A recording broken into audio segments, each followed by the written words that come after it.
Good afternoon, everybody, and welcome back to the Last Epoch dev stream. I'm your host, Mike. Let's hop right in. We are in the middle of leveling up our primalist, who will one day be a druid, a mighty druid. I'm sure none of you have dabbled in the druid this patch yet. Good evening, Mr. Fibble. Glad you could join us.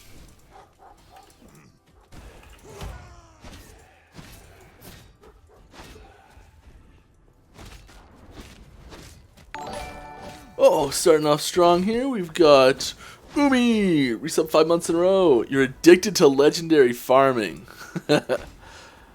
Well, there's worse things to be addicted to.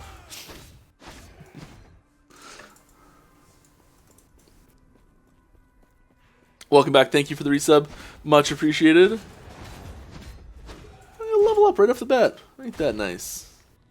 Ain't that nice? I'm just going in here until we've got our mastery, and then we'll respec those points. Too much time, deep dive into Umbra Blades. It's it's a surprisingly in-depth skill. Like there's a lot there, which I think is really cool.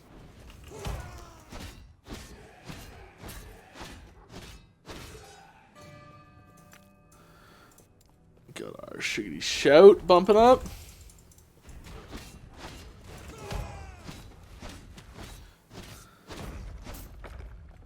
Making Berserk easier to sustain.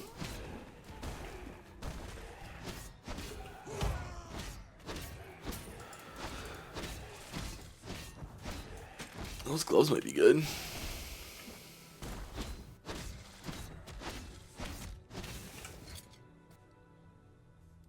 So we can do this. I always forget to compare. Boardman21 has resubbed for 6 months in a row. If you love a class and it was your favorite, what would you do IRL if it was just disappeared from you? I don't know. Just disappeared from you? Is Primalist been disappeared from you? I think that's your favorite class. I could be wrong. I'd be sad. I'd have to take a long break. Maybe hot cocoa. You know?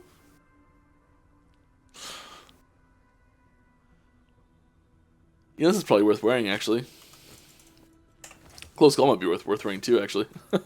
My shield's not great. Increased melee damage is nice on it, though.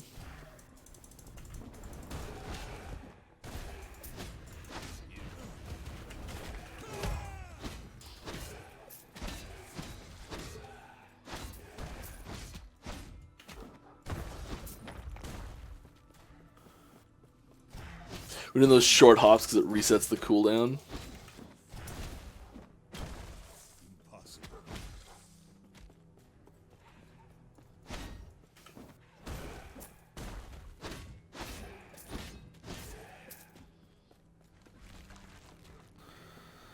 Why are roots of Vithrasil so rare? I got 2 dropped the first day of the patch and now none since. RNG be RNG. That's how it is, sadly.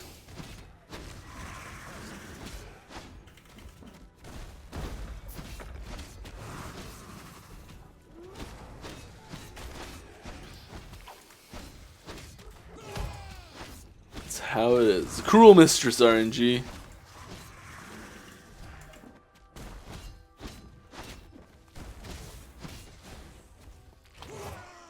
Oh, stun mid animation.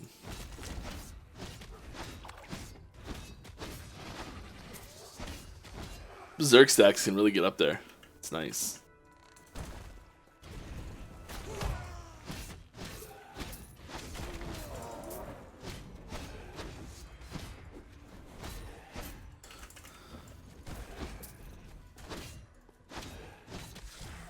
Do you want one more level in it?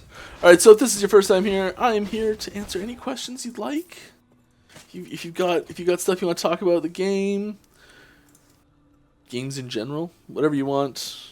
I'm here, happy to answer. Let's do a little crafting on this. Just stuff that's, oh, I can't. Can I do anything? Cool. Little health regen.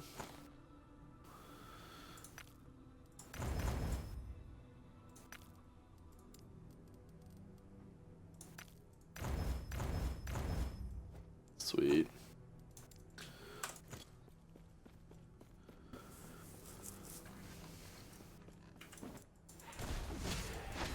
I find that like that early crafting, just slap a couple things on. I find it really great now. Big fan, personally. All right. What? Weren't they removed? Oh, yeah. So I didn't. Whenever I see a like, why don't I drop any of this item or whatever, it's just like that's my go-to response. You're right. They were removed. It wasn't ready to be added to the game yet, and it was added by mistake. So if you got one, just throw it out. Can all uniques roll up to 4 legendary potential, or are items like belts and necks limited? There are 3 items that cannot roll any legendary potential. Other than that, all unique items can roll any amount of legendary potential, 0 to 4. There's no limitations on legendary potential based on slot.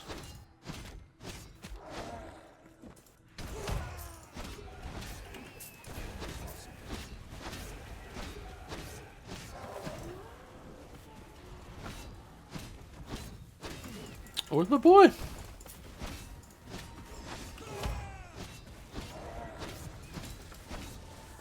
There we go.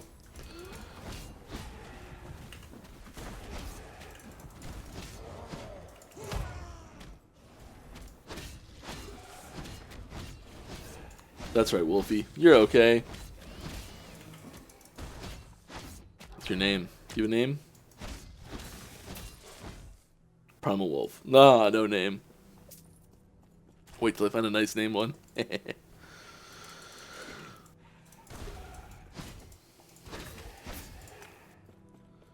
Alright. Hello, Mike. Who's your favorite class specialization as of right now? That's so hard. So like, I get this question a fair bit, and almost always my answer is just like, what's the most large changes we've done to one recently? And that's kind of just like the answer that I have for always, because whichever one I've been working on most recently is usually my favorite. So right now, Druid's my favorite. I think the most frequent answer to that question is probably I come back to Spellblade so much because I love it, but Spellblade. I do come back to Spellblade because I like it so much, but Blade Dancer is the one that like it just feels great. Ever since we added it, it's always been like, yeah, it's the good stuff. And I do really like Umber Blade's addition to that kit. And there's a few more things that we've been working on for it that are they're great. So probably Blade Dancer. If I'm gonna answer that question from like a long-term standpoint, probably Blade Dancer.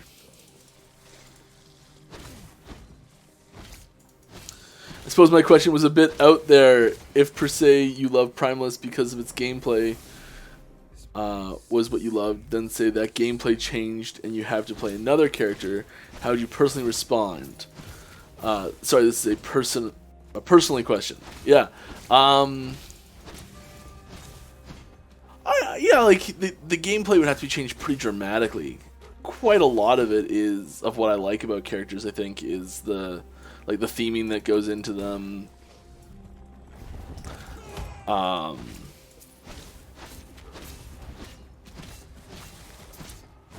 Yeah, a lot of it's theming for me. And I guess the general overall feel. But I guess that's part of gameplay, really.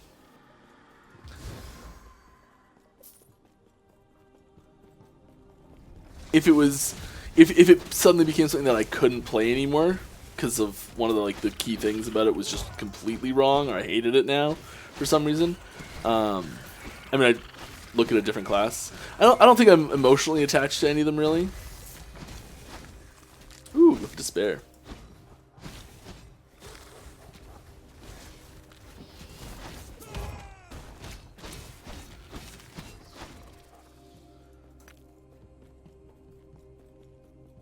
I don't know. I guess the answer is pick a different class.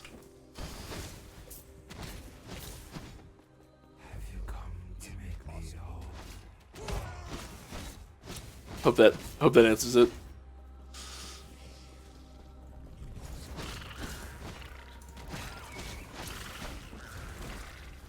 Alright, yo, the under capacity in the passive druid tree is pretty cool.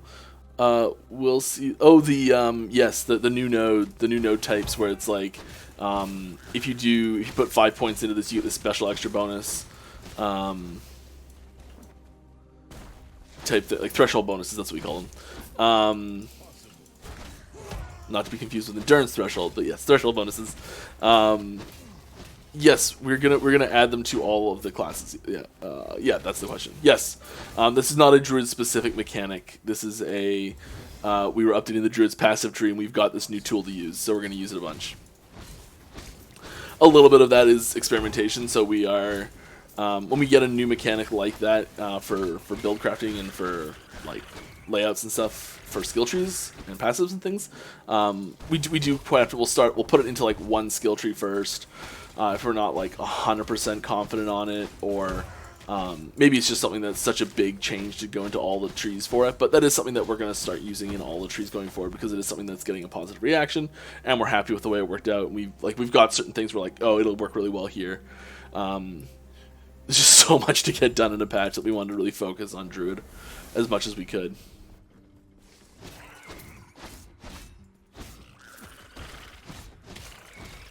I don't actually have to examine the bridge, do I? I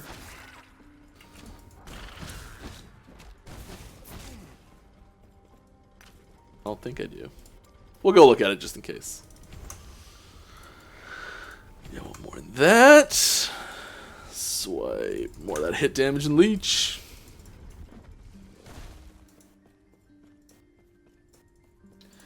Oh no, the bridge is blocked. We gotta find a way to raise it.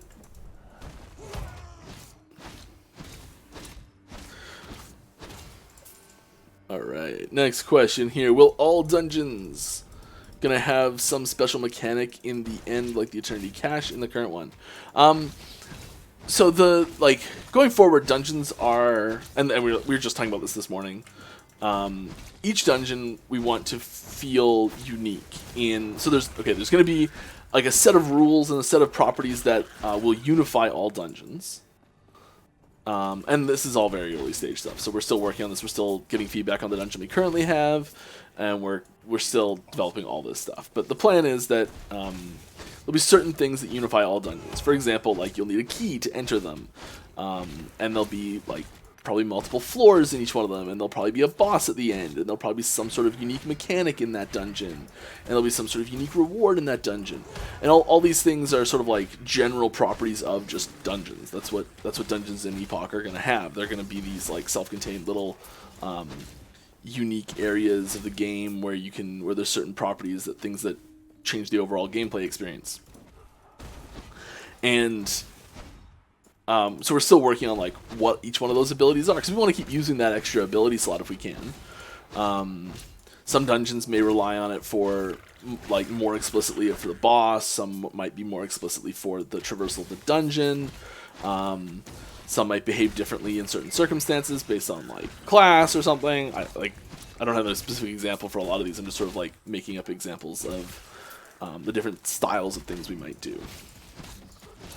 But each one of these abilities will be unique, and it's something that we're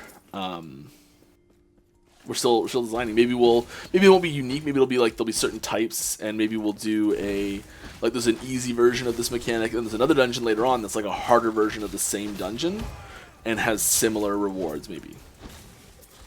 But it's like a more complex version of it. So maybe it's not difficult. Maybe it's complexity. So there's like a simple version. There's like a checkers dungeon and a chess dungeon, and it's like they're really similar. They use similar properties, similar rules, but they are very different in complexity. If that makes any sense.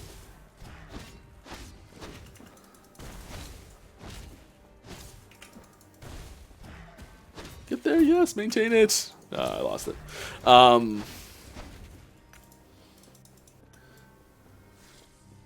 What was the question? Okay, so this is about a mechanic at the end. So the Eternity Cache is one of the primary rewards of the Temporal Sanctum. Now, the Temporal Sanctum relies very heavily on time travel mechanics. That's part of what the dungeon is. It's all based on time travel. Now, not every dungeon will be a really heavy time travel dungeon. Like, they could be anything, really. And so it doesn't make sense to have that Eternity Cache at the end of a non-time travel dungeon, because you don't have the ability to time travel with it, right?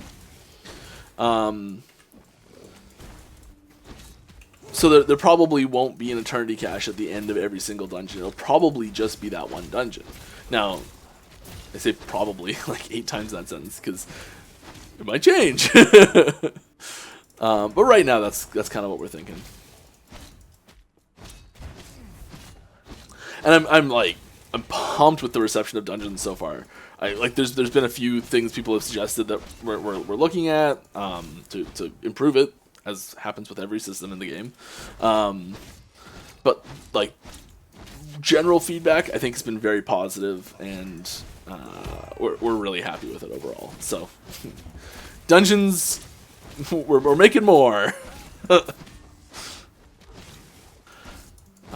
But yeah, it is really tricky. I think so.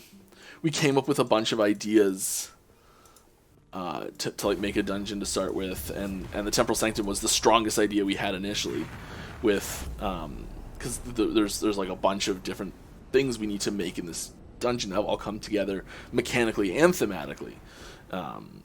Just the setting, where it starts, where it stops, your ability, the boss, all these things need to be really cohesive. And so we're fleshing out some of the other ideas and designs we have, and some of those have been evolving based on the feedback we've been getting and stuff. So yeah, dungeons are great, and it's been a big topic for us design-wise recently. I hope that answered your question. Rambled a bit there. Have you followed the recent D2R news lately regarding ladder and balance updates? Oh yes. Oh yes, I typed out a full recap of that whole presentation while it was happening, so I could review it later.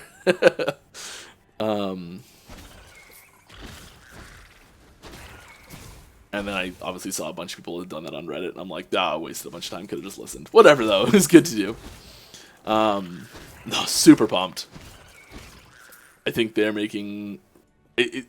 It really was cool to listen to other developers of an action RPG, and one that I've loved for so long. And sometimes they were saying things, and I'm like, wow, I think we've had that exact conversation. Which was cool. Made me feel good about it, what we're doing.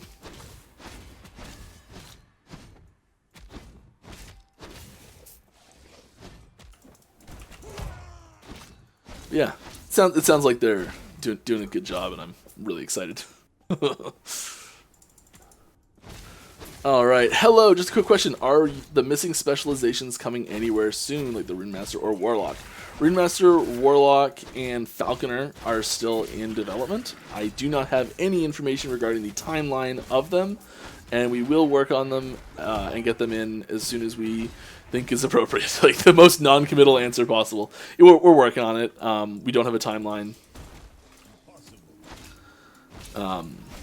There's a lot that goes into releasing a new mastery class, and a lot more than used to. And we want to make it really solid when we do. And so there's a whole bunch of timing stuff regarding other content that we want to line up with as well. So yeah.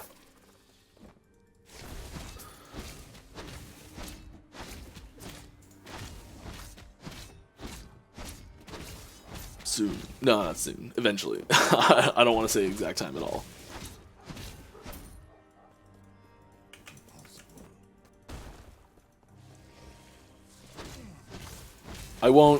Personally, I wouldn't call the game complete without them.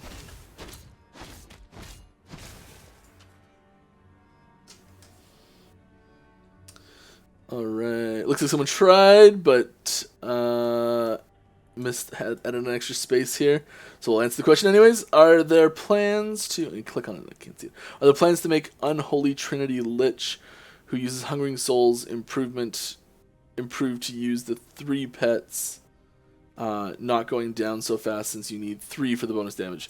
I don't have any details on specific changes for balance right now off the top of my head. If you have suggestions like that, the best thing to do is to leave them on our Discord or our forums under the suggestions categories, and people who make balance changes get that information filtered to them. So there's tons of people reading all those places, but here it's only me, and I forget things real quick.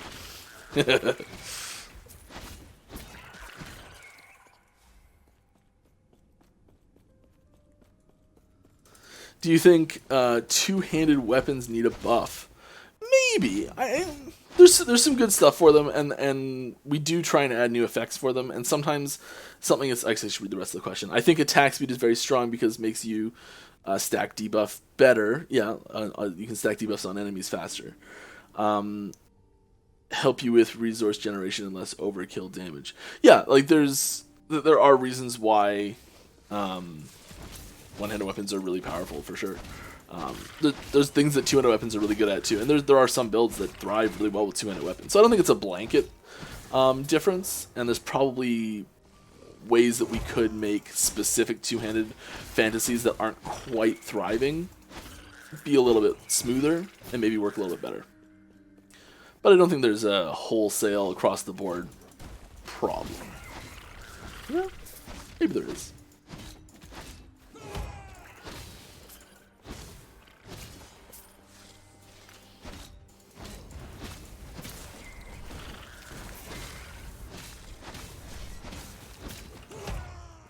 Fight in the circle so we lose resin. Not using my howl enough. I should do that more. I really should do that more.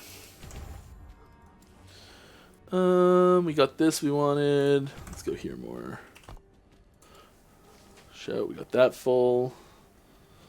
We don't have a raptor or a bear. That might be good later. Yeah, I want attack speed for it. Helps it stack better. Hello, I wanted to ask, will you consider making the effect that flashbangs every time you hit an enemy as optional, just like already existing similar effects that can be disabled? Like the hit impact effect on enemies, I think that's what you're talking about. Not the hit flash, but the hit impact, so like the stuff that like pops out from them. We're actually working on that right now, on the effect itself. I think adding some options to it. So it's in development, it's in discussions, all that sort of stuff.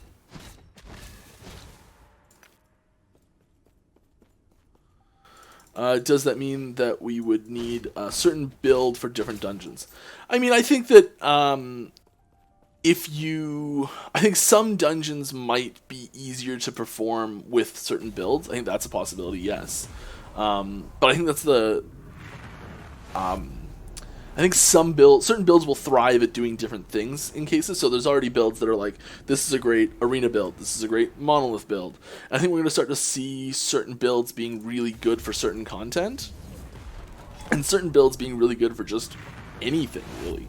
So like a good example of this that I can just pick out right away from another game that might D2R, Diablo 2. You can, like a cold sork can farm ancient tunnels super easily. But a cold sork has problems with a lot of other zones that have cold immunities, right? So it's this build, like there's a whole bunch of cold immunities in,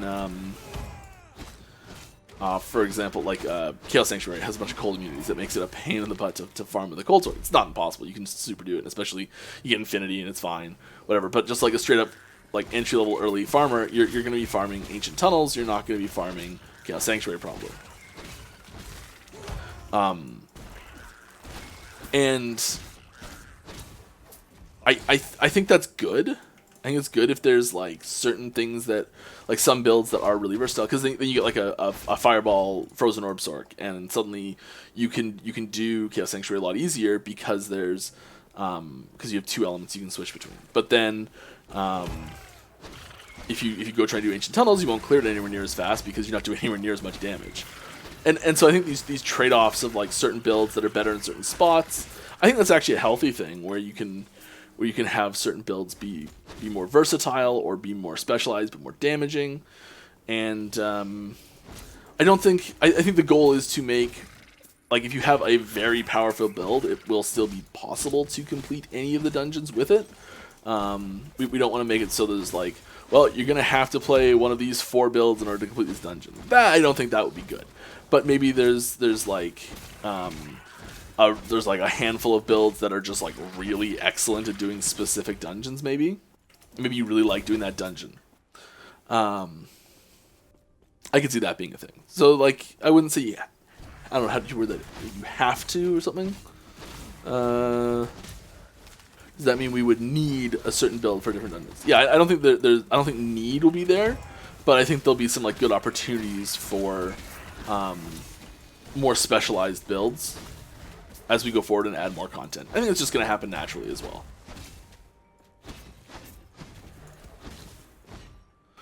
We got a Pebbles belt. I love Pebbles belt. I always picture the like whatever like Pebble is. It's probably written in the lore text somewhere. I just didn't read it, but like, oh, this like cute little dog or something. What it says here.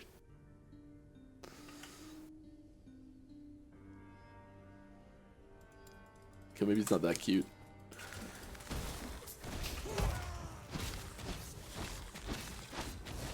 Alright, do you know or have an idea of how many dungeons will be at launch? I'm not sure. I think it's going to depend a lot on how quickly it takes us to make them going forward, how complicated we make them. Like, are they going to be... Are we just like taking assets from zones that we already have? Are we are we specifically like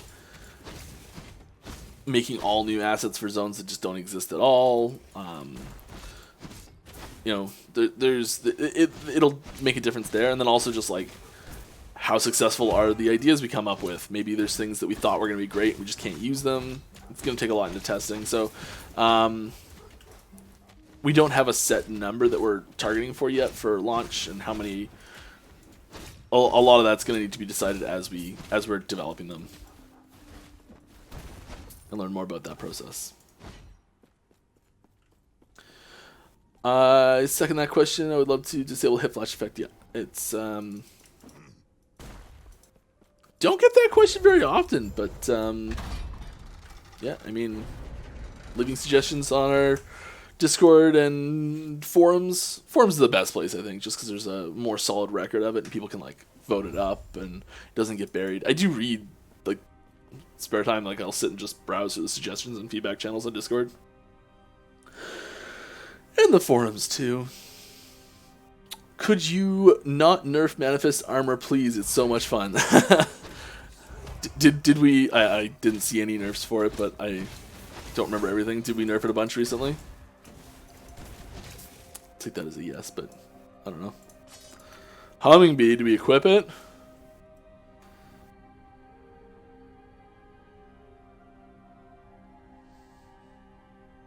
Any physical damage? Nah. I really want to improve that sort function. I know it's a weird thing, but have like multi-click things, so like different methods that it sorts by, and when you like click it a first time it sorts it, and you click it again it sorts it a different way. So if you really like the like third method of sorting, you just be like click click click and it like sorts it the way you like it. Or maybe have a setting in the options where it's like use sort method. Wow, I think I know whose voice that is. I haven't heard that in a while. That's startled me. That was cool. Do you think Tier 4 dungeon boss is unfair for melee characters? No. Almost no downtime to actually hit the boss without immediately dying. I think there's a lot of room for learning those mechanics, because there's it is tricky for sure. And you got to be a little bit tankier. But I don't think it's unfair. I don't know. Do you think it's unfair? I feel like you do because the implication is your question. Was the legendary system always intended to be incorporated with the dungeon system, or just something that came together naturally? That came together fairly naturally. That was not something that was initially intended. No. For a while, we've been looking at the Eternity Cache and legendary system being integrated. But that wasn't even set in stone until earlier this year.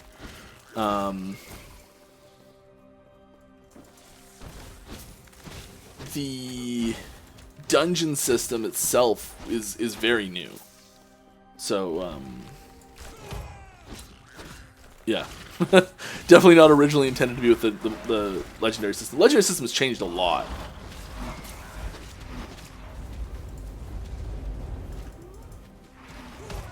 What's going on?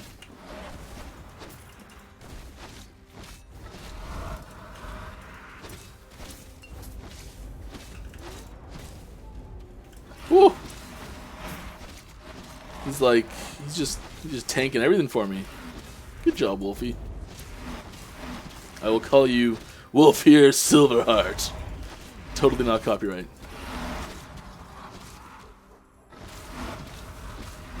No one here plays Magic, right?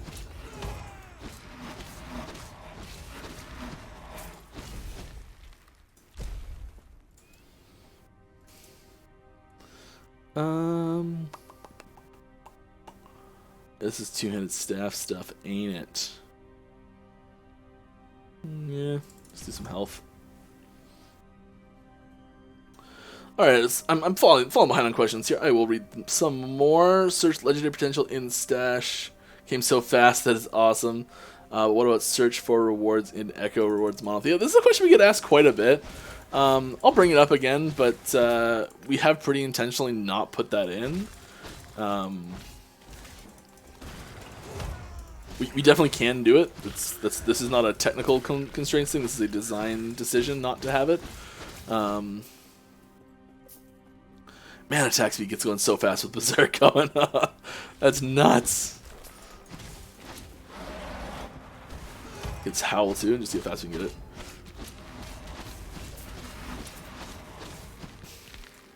Some good deeps there. Not bad. Let's see if we can just. Do we have any forging potential on that? 7. That's plenty. Kidding me? Plenty. Yes. Oh no, one more there. I could health on kill. Frailty? Let's do frailty one. I'll take it. That axe come with me all the way.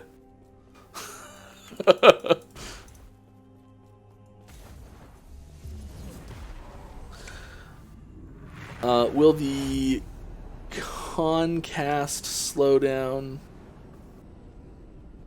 or stay fast like in PoE?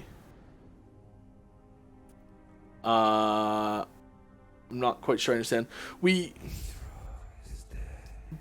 timings of things we're pretty happy about right now. Yeah, that was. Can I just like tank these?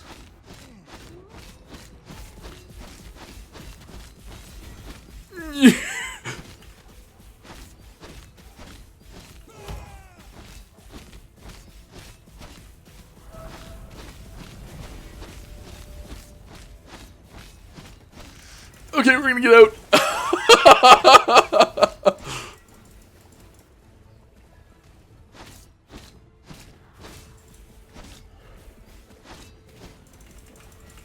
Oh.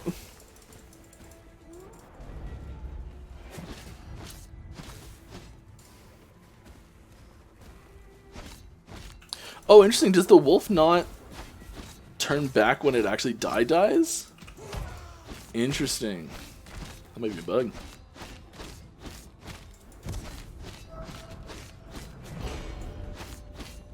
Oh, kept Berserk stacks up. Dropped him there, though. Was trying to heal the pet. It's okay, I love you anyways, Wolfie.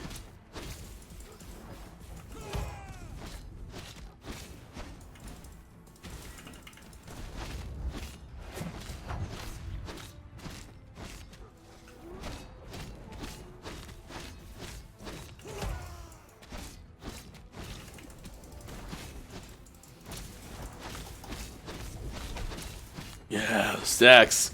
Let's keep those stacks. Oh, he's dead. I'm not even looking at the health bar. That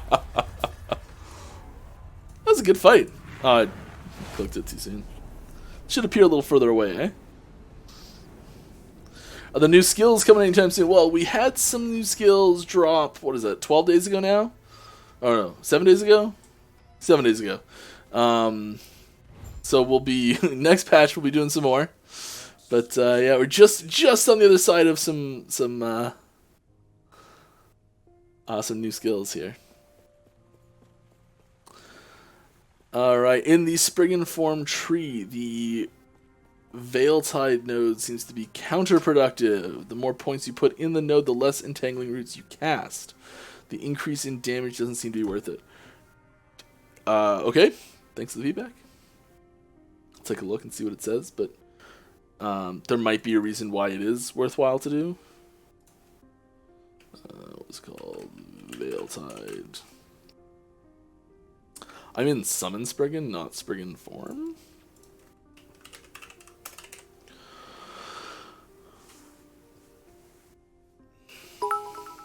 Yeah, okay, this one. So part of it is that oh, thanks for the bits. Kellyan has used 100 bits to cheer. Woohoo! I'm supposed to do with that, so I just cheer. Woohoo! Part of this is that it does give you more Veil Spirits as you go. So your damage, maybe you are, because Entangling Roots uses a ton of rage, so maybe you don't have great rage generation, and you want more Veil Spirits, so you can just get more DPS out of that section of it. So yeah, you can crank the points up for that. It's not every node needs to have max points put in it, and I think that's actually the sign of a really good node when you're like, do I max this or not? And it's a decision to make based on how the rest of your build lays out. So I really like that. So mastery class and similarly themed dungeons for each mastery release. Mastery class and similarly themed dungeon for each mastery. No, like the masteries might come individually, they might come all at once, and we're not theming individual dungeons around each specific class, really.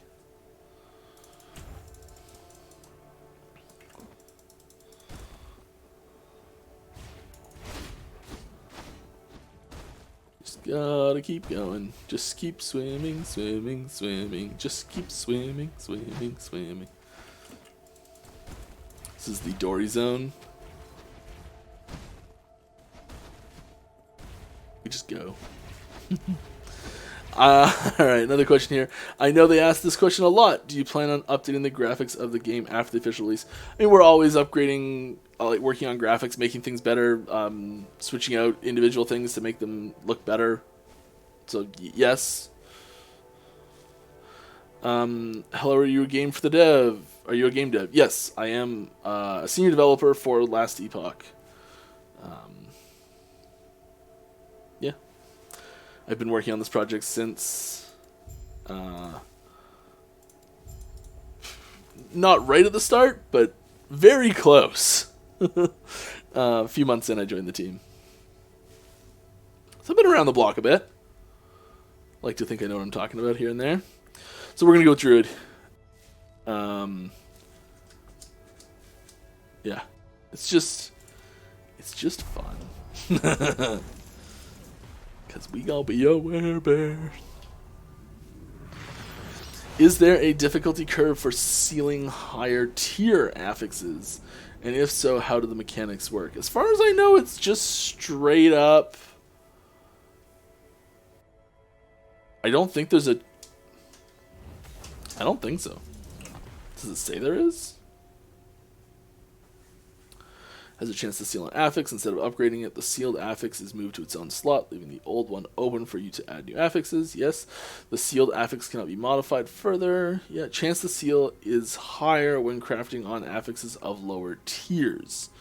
And is also higher for exalted items and items with more affixes. Okay, so there you go.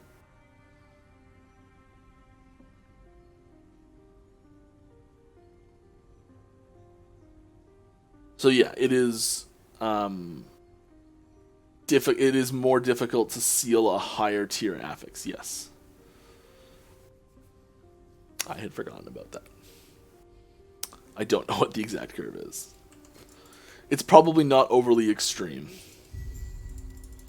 This place is peaceful, but there's no future here. We should actually probably spec bear and respec our passives and everything. I should have done that. And next time we find ourselves in town.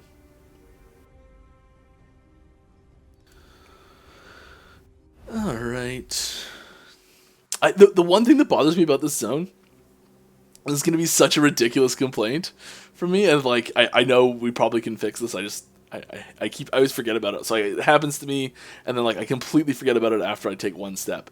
Is that you're facing more this direction than you are down here, and naturally, generally we send you up to the left, up to the right, or just like I want to like draw an arc of like where we generally send you, and it's usually like in the top half of the screen, top 2/3 of the screen, and like really once you go down to the left here, but there's this nice pathway up to the right, and I so frequently see people just immediately going like tra la la la la. They get up here and it's like, oh right, it's up here. This is a different time. I guess it's back this way. And I just want to turn the character around so it's just facing down to the left when we enter this zone. Such a tiny little thing.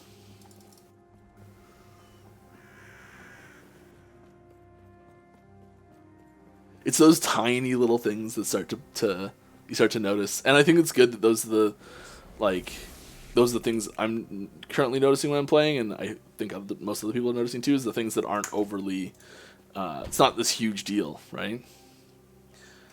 Right, I was going to clear that out. Totally forgot to. Alright, let's hit some questions up. In regards to new skills, the patches, the outside of the obvious bugs, Bladestorm not capping, what is the team's approach to balancing changes on the same patch released on the ensuing hot patches?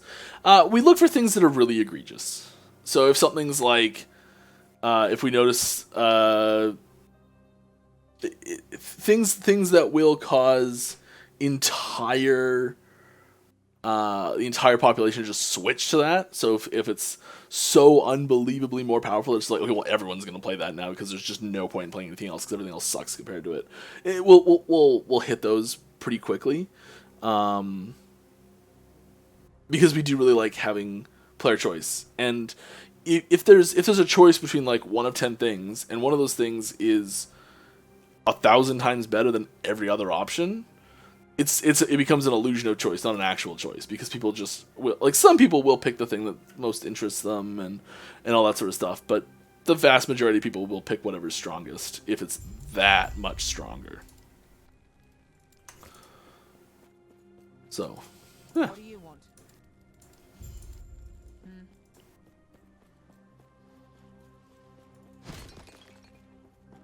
Sorry guys, I thought I saw a snake in that jar. I found myself having to keep a spreadsheet of in progress and future build ideas due to all the possibilities. I'm especially enjoying multi-form Druid options. Thank you for the awesome game. You're welcome. Sushita, glad you're having fun. That's the most important thing. So glad you're enjoying yourself. Hey Mike, will there be some changes for idols or idol system? Maybe something like unique idols. We do have unique idols. I think with the other kind of idols, maybe different affixes, you could make a lot more different class builds. Yeah, we're slowly adding more idols to the game. I'm really happy with where idols are. I think overall they're really solid, and we might look at adding a few more mechanics to go with it. But for now, I think it's relatively stable, if that makes any sense. So like, I would say there's not a ton of changes on the horizon for the idol system.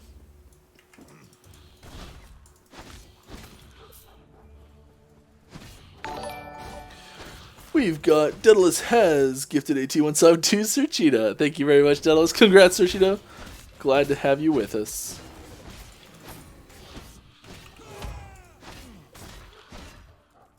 All right. I should start looking at like a better one-handed axe or sword or something. But I think I need a. Actually, a pretty nice one. I need a better base on it though. You know, like a little bit better base. Be nice. All right. I understand the logic behind the companion revive mechanic, and it used to work really well. With the new speed of the game and the increased use of deadly telegraphs, it has grown to feel very cumbersome and downright near impossible to revive them in almost any remotely challenging boss fight. Do you think there will be a close look into changing the mechanic at some point? It's possible. I haven't heard a ton of feedback on it, but we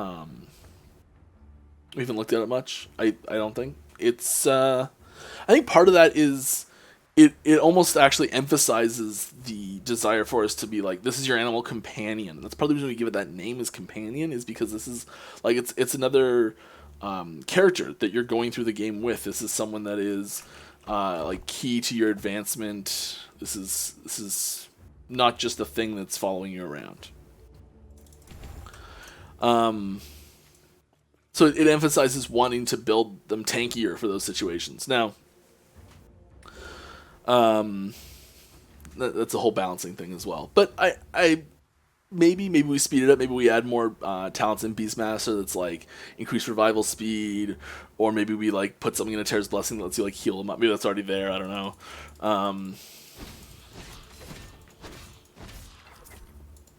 I can see there being like tweaks to the system, but I don't think major overhauls are likely to it. It's possible though. I'm the worst though. Every time someone asks me if something's possible, I'm like, well, yeah, but anything's possible. And sometimes all it takes is a like related but slightly different system to have a big impact on it and actually force us to change the system. So sometimes it'll be like, we added this new unique item and it like combos really well with these dozen things and it opens up a bunch of new build possibilities, but it makes some other system obsolete or no fun or anything, so we end up having to change those other systems to make it fit. There's nothing wrong with that. And Berserk feels good. Oh, I love it.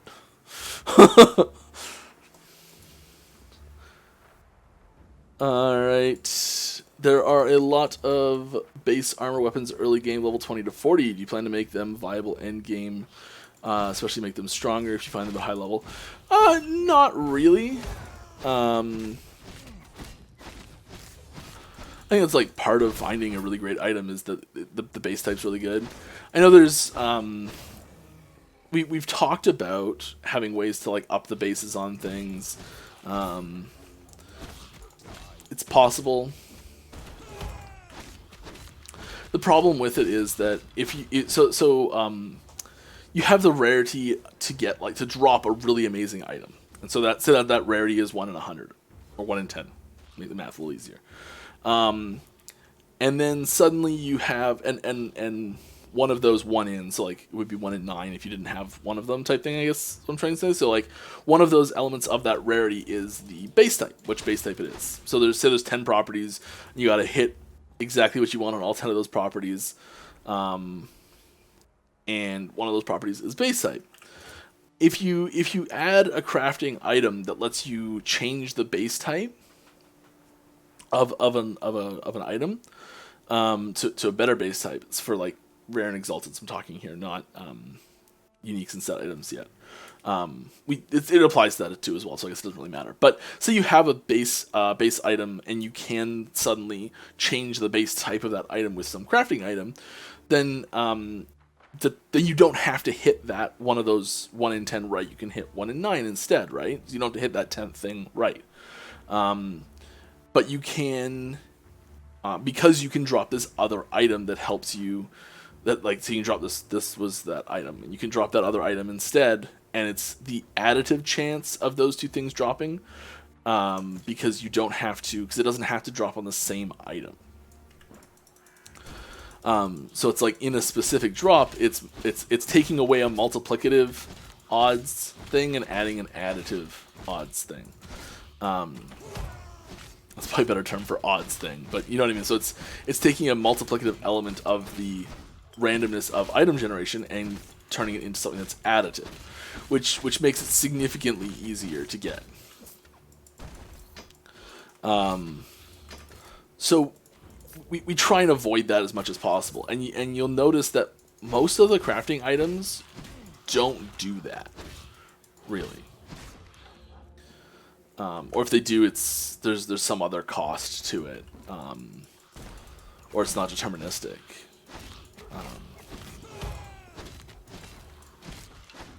But that's part of the reason why we don't have like being able to change base types on items. And as for just making them stronger when they drop, that's just like rolling and dropping a different base type, you know, at higher levels. It's the same thing.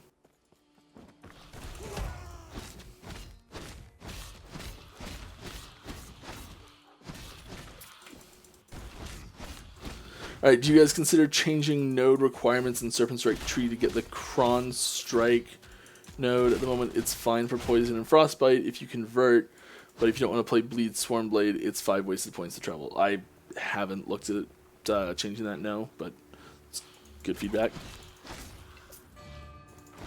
Sometimes builds do have like less useful points to put them in when you're combining trees, especially.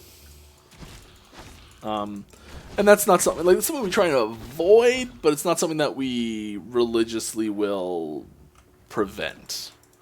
So certain things that we'll just be like, no, we're never doing that, and we'll rework other things to make sure it doesn't happen. And some things we're like, it's if we can avoid it, we will, but it's not the end of the world. I think that's in that it's not the end of the world category. I don't think we're going to use upheaval really. Probably should do something else here. Huh. Yeah, that seems like a good play.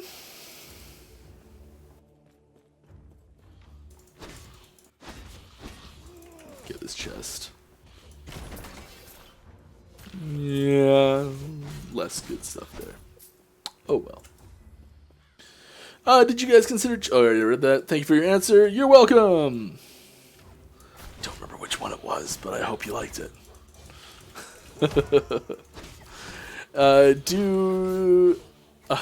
TS Shaman, I dare you. Yeah. I did a Tempest Strike Shaman 3 patches ago, I think. 4 patches ago, something like that. We know it needs love. We know that. It's a tough nut to crack. Still not sure what we're going to do with it yet. We're working on it. Thank you very much. Tite Killer has rated us with a party of 120. Welcome to the party. If this is your first time here, please @ me to ask a question, and I will answer it as soon as possible.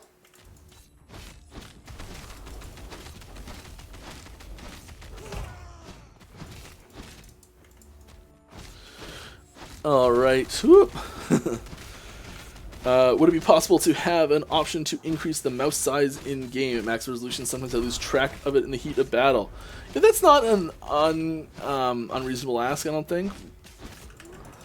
I don't have a firm, yeah, we can do that, no, we can't do that. But it seems reasonable to me. If you've got suggestions, feedback for stuff like that, the best place to put it is the forums and Discord. Can Fractured Crown be obtained with Ascendance Rune, or is there something else that needs to be done? There is a very specific set of steps you need to take in order to get a Fractured Crown. It is still possible. It is still able to be done. Please experiment and see what you can get. I'm not going to give you any information as to how it's done. And there's honestly very few people on the team that probably know, so don't think you can get it out of anyone. This is my favorite thing, is when there's something secret in the game and no one really knows how to do it. Oh, it's the best. I know people want to play with it. I do too. I would too. You guys found it once before. I think you can find it again. Because this is, for those of you that don't know, Fractured Crown has been an item in the game for quite a while now. It's a mage-focused, not exclusive, but mage-focused helmet that was previously achieved in the old crafting system by fracturing the helmet, the base type that it is. If you had to like fracture it, there's a chance that on fracturing it in the crafting system, it would turn into a Fractured Crown. Unique item. Oops, my hand is one space to the right from where it's supposed to be. It's so cool watching the community experiment and try and figure out what it is, and like figure out how to do it. I really hope, and I know it's like impossible to hide things these days in the game files, but so far we've managed to, like, that one was, Fractured Crown was in the game before anyone even knew about it for well over a year, initially, and then it was like another year before anyone figured out how to get it, I think, which was just so cool. Come on, get over here. Yes.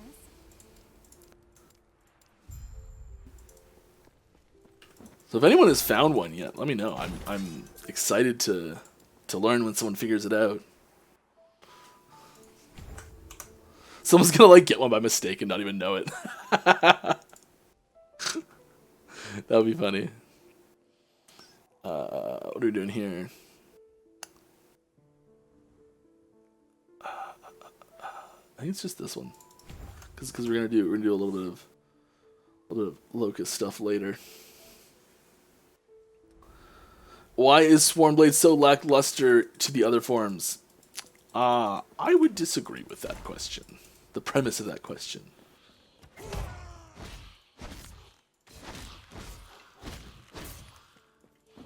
But I guess I would turn that back and say, why do you think that it is so lackluster compared to the other forms? Is there something specific in the other forms that you really like? Is there something in Swarmblade that's missing for you? Where's that question coming from? I really should set up a loot filter, shouldn't I?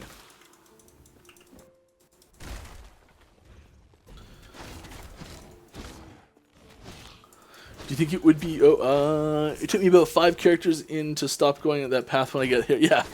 Yeah. Oh man, I'm far behind. Oh, Mike, read questions faster. Do you think it would be a good thing if the artifact node in the Monolith would have a guaranteed or higher chance to grant an item with legendary potential? Oh, like the nodes in the Monolith that have chance to get uniques, having them have a higher chance to get legendary potential. I don't think so, personally. I think that complicates the system. I think those nodes inherently have a higher chance to get you a legendary potential unique, specifically because they're just they have a higher chance to just drop a unique in general. So you just like the more ways that you can get cracks at uniques in general is the best way to just get more uniques with legendary potential, because you're just taking more rolls of the dice. So I think it would be a multiplicative increase, and it's already got one, so it doesn't need another one. I really love the Maelstrom changes. Any chance of seeing the Beneath the Waves mechanic being used in other skills? Sigils, I'm looking at you. I don't know what you're talking about. Let's look at it. Waves. Beneath the Waves. If you go 1 second without directly casting Maelstrom. Yeah, oh right, I remember making this node. you gain a stack of Lagon's Slumber. When you cast Maelstrom directly, all stacks of Lagon's Slumber are consumed to cast Maelstrom an additional time per stack. Yeah, I really like this mechanic. I think that'll be great with Sigils.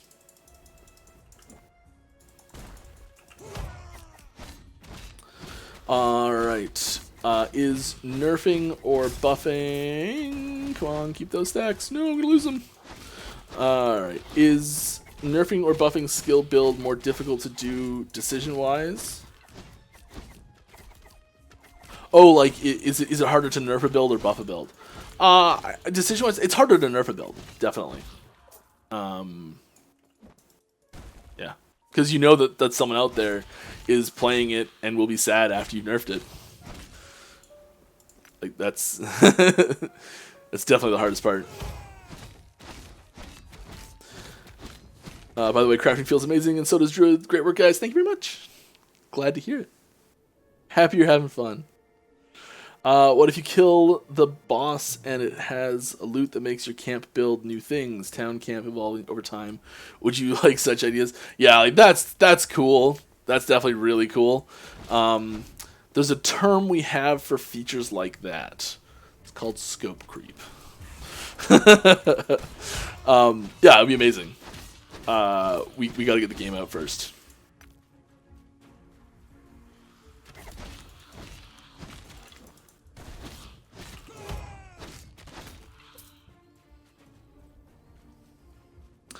Biggest issue with companions is the AI is so aggressive at melee companions and minions in general, make it extremely hard to tactically move them out of damage, as they do not heal, but move them immediately back at insane move speed, oftentimes getting hit with big boss and grouped AoE damage from mobs that are meant to be easily avoided. Yeah, there's definitely room for improvement in the... I'm just going to walk around in circles. Yeah, oh, I have to walk up to it to trigger it. That's what's going on. Yeah, there's definitely room for improvement on their AI. We did a bunch of changes recently, which we're really happy with, but it wasn't the whole solution. There's definitely room for improvement still, and I do still really want to add in, especially for the different types of minions. Like each minion, okay, the AI for minions is a little different than enemies, but it's really similar, and it's kind of emergent based on the abilities that it has. So if you give a minion a new ability, that ability has different targeting parameters that will change how it behaves overall.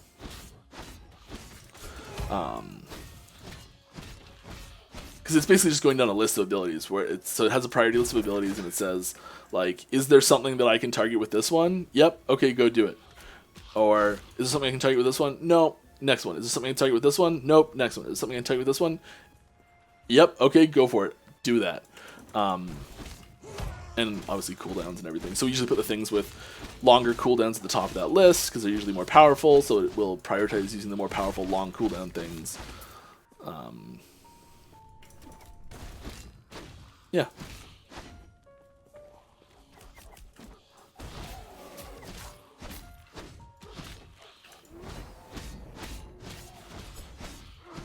But yeah, we want to have. So I think the way that I'm leaning towards it is having in the skill tree itself, having some sort of like window in the corner that's like, whoops. That's something along the lines of aggressiveness or behavior or AI or I don't know, something like that. Where it's an option you can set for that for each individual companion. So like, oh, you want your Spriggan to be really defensive, but you want your Bear to be super offensive? Great, you can do that. That's what I'd like to see. No guarantees that that's going to happen anytime soon, but that's the system I'd be working towards personally.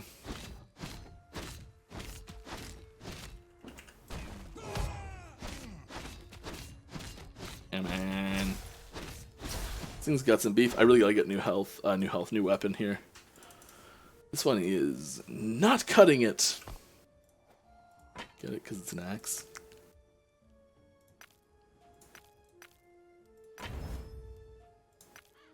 Probably shouldn't have done that. Now I need a higher level to even do the ones that we could do before. But it's doing great. Just keeps going, forging.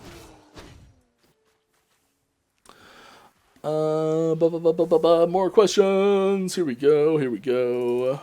We see affixes for the new skills coming soon. Yes, I believe Chisoki is working on that right now.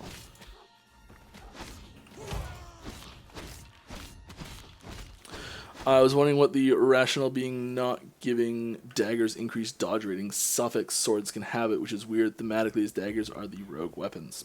I don't know, that does seem weird. Nice work with Druid, thank you.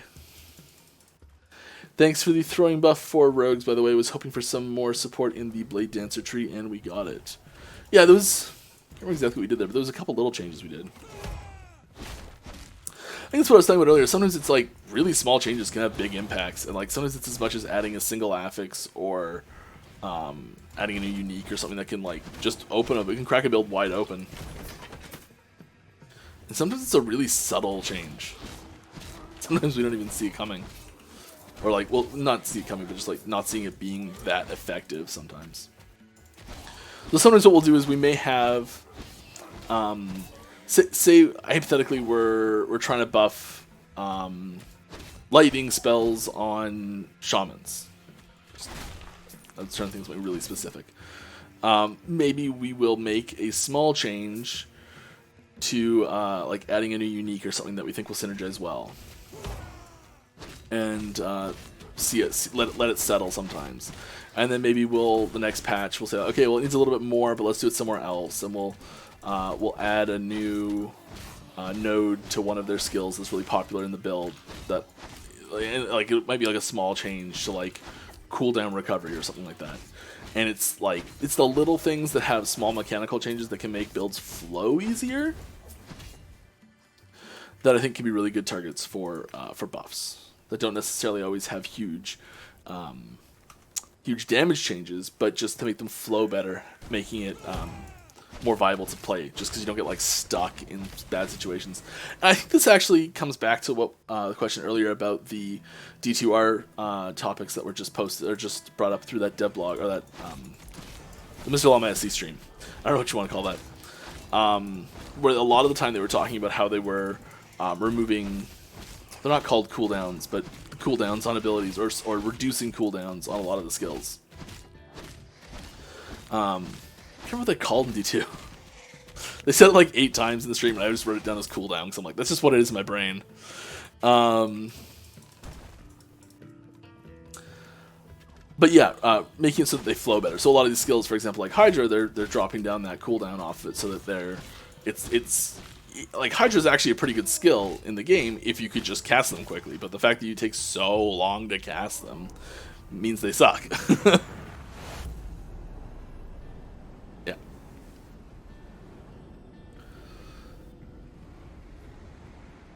Cool. Tangent over. Next question. Is there any chance for you to add at least a small death penalty? Maybe not as punishing as D2 and PoE, but at least something that's small that would make us think twice before going all guns blazing and cheese the game. Yeah, there's... we try to add death penalties for specific events. So the reason one of the reasons there's no generic death penalty is because, like, as you're leveling your character, you're still learning things, you're still sussing it out, you're still figuring out what's going on. Maybe you're like trying something new and you die and it doesn't work. I never put bear form on my bar. Oh my gosh. Oh, what am I doing? I never expected. Okay, we're gonna like do all that later. I'm just gonna keep talking. I lost my train of thought. We're gonna keep talking. Here we go. Death penalty. Yes. So we want to encourage people to experiment, to try new things, and to learn as they are leveling their characters and everything like that. Once we get into Monolith and Dungeons, for example, and Arena, all 3 of those endgame systems have death penalties included in them, right? So if you die in the Monolith, you don't get the node-specific, the reward on that node anymore, because it's just blank. So if you can go do it again and still get the... stability from it, but you can't get the special reward for that one anymore. And then the arena, well, if you die in the arena, you're out, and that's so your run's over, and you can't go any higher. And then in dungeons, you lose your key, so it's 1 key per death. You don't get your shot. You don't get the rewards for finishing it. You don't get your shot at the Eternity Cache. You know, like there are death penalties in the endgame systems. There's just no generic death penalty for the entire game. And my hand is one to the right again.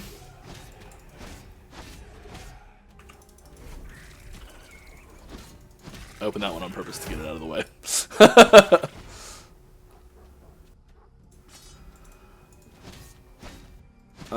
Yeah. Yeah. So it's possible that we could add a death penalty later. I'm personally not a huge fan of it. But and let me rephrase that actually. I love a death penalty. That experienced death penalty in D2, it's like gutting when it happens, but it definitely adds that layer of like intensity, I think is the right word. And it's like it ups you like you get your blood pumping, and you're like I just feel like I've got like a level 92 Sork now, and it's like dying at level 92 is like hours of setback, right? Hours of setback, which is frustrating and sucks. I know a lot of people who hate having that setback to happen, but personally I really like it as a middle ground between hardcore, you know. So it's like there's still a penalty, and it's still like there's that risk and everything like that, but it's not like oh my god, really, I've been set back this many hours, you know.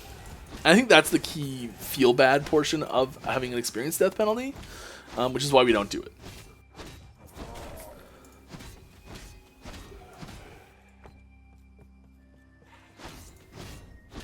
And I want to clarify what I just said with like what I like and what I like for the game we're making are two different things. So like if I were making this game just for me and I had no one else that I was making it for, yeah, there'd probably be an experienced death penalty. But it's not just for me. So I'm on the side of no experienced death penalty when we come into these debates for game design meetings and things like that. But we talk about it. It's not something that's like set in stone forever, and we do discuss it. I'd be pretty shocked if that came about, though. I think we're pretty aligned on that one. Alright, thanks for answering about companion revive mechanic. The reason I brought it up is I found most optimal way to play them against tough bosses is to take them off the skill bar when they die, put them back on and revive them. I can't imagine this is intended. No, it's not. That's frustrating. Yeah, that's unfortunate. That's something we've really been trying to avoid. That's part of the reason it's there, but yeah, that's too bad. Maybe it needs to be like a bigger radius, and like it revives faster if you're standing in the middle, but you can still do it if it's further out or something like that. Maybe that's a node in Beastmaster or something. I don't know.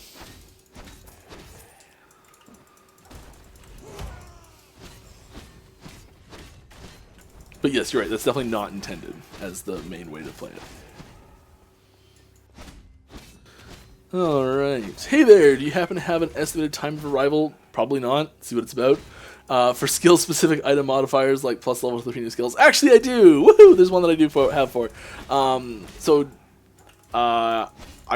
don't have an exact timeline, but we do plan to have it in as a hotfix for 084. So, like, I don't know if it's going to be... I'm pretty sure D has already been built, and those shards haven't been added, so I don't think it's coming in D. But I think that there's a pretty good chance that it could be in E. I don't know when that'll happen. I don't know if it'll be in E or not, so B and E. Oof.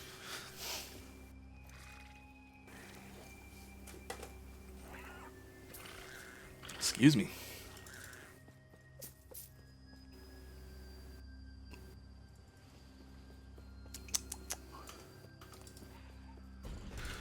Okay. So yeah, no exact timeline, but some rough information. Hopefully that helps. Please don't ever add the equivalent to ladder-only rune words exclusive items tiered to specific mode that I may not want to participate in. It feels bad. To participate in it feels bad. Yeah, I get that. I get the feels there.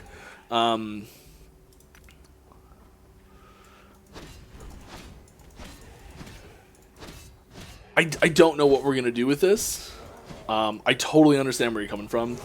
As I was watching the that D2 live stream, and they said like we're adding. Well, so previously when they were like, okay, we're gonna before it launched, they're like no ladder, and everyone was like, oh my god, what about ladder only rune words? They're like so important. What are we gonna play with? This is dumb. And they're like, okay, don't worry, we're gonna have ladder only rune words in non-ladder right now. And everyone's like, oh, okay, great, no big deal.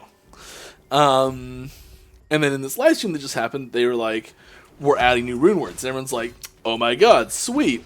And then they're like, they're going to be ladder only rune words to start with.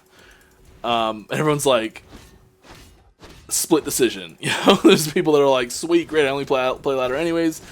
And I think I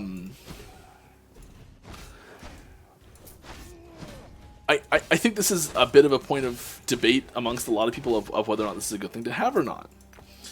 And I think I think it's tough to decide which is the right answer, personally. I don't know where I fall on this, personally.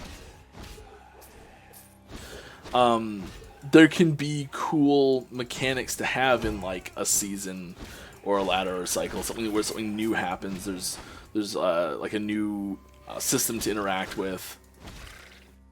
Is the new season only on the new ladder and everyone starts from scratch, or do you open it up to everyone who already has all of their existing stuff?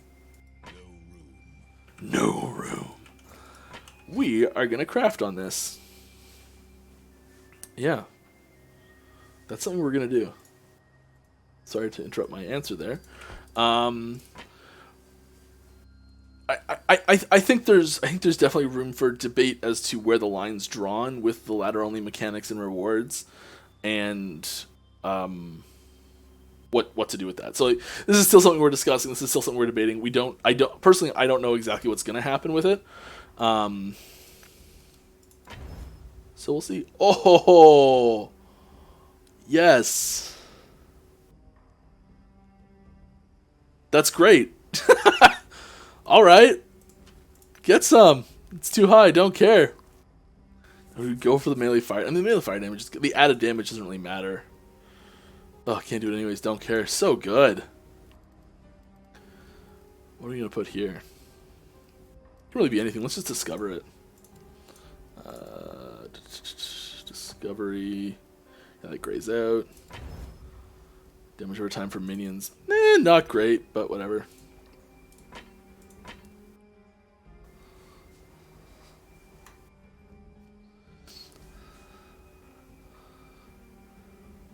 Yeah. It's definitely an improvement there. I've got room to improve it more. Sweet.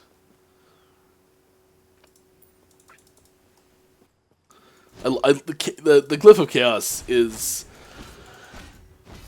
my favorite edition of new glyphs, I think.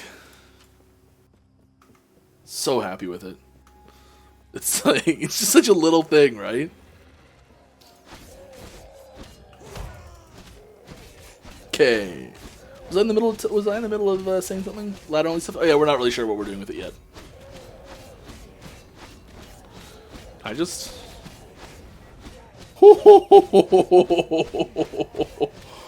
Okay.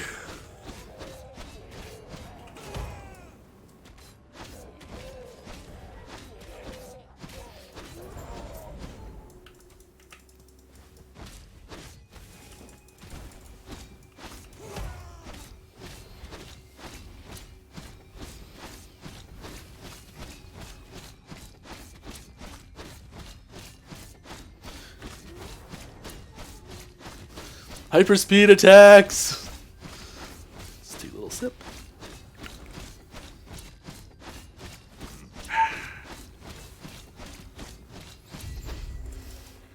My son, every time, I guess I do it like unconsciously, I'll like drink something and I'll go afterwards. And now every time he drinks anything, he like takes it in. Every time. It's great. I love it. It is just fantastic.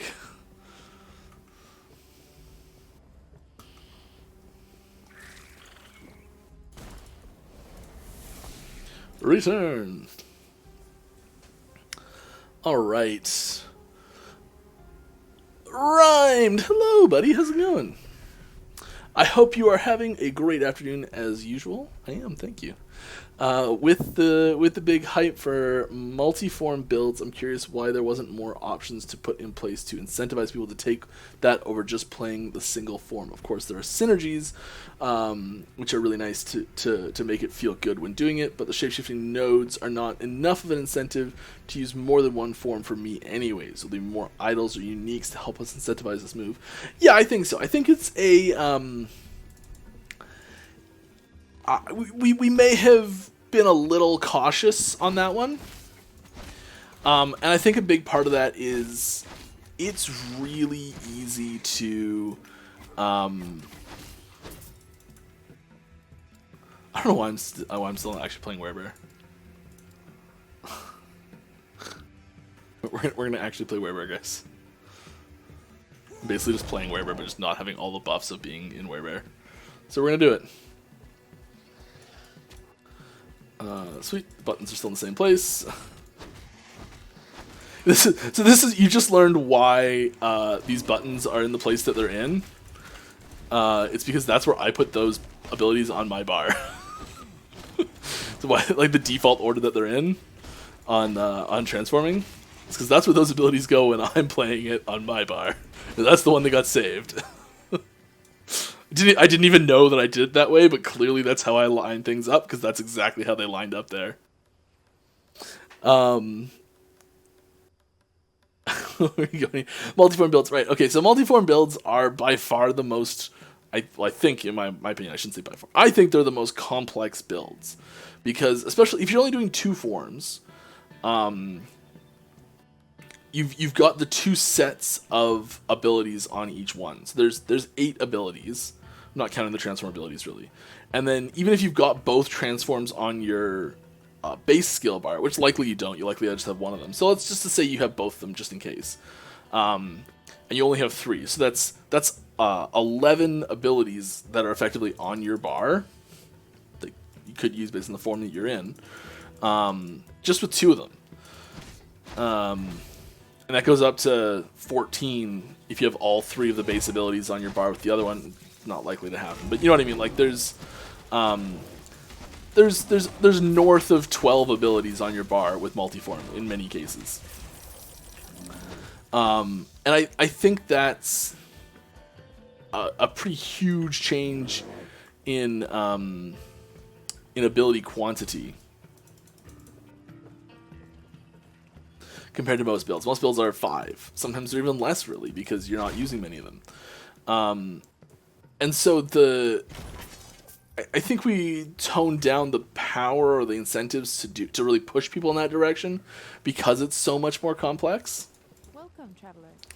And May Eterra smile. we didn't want to put too much of a burden of like optimal play on these multiform builds that are ultra complex.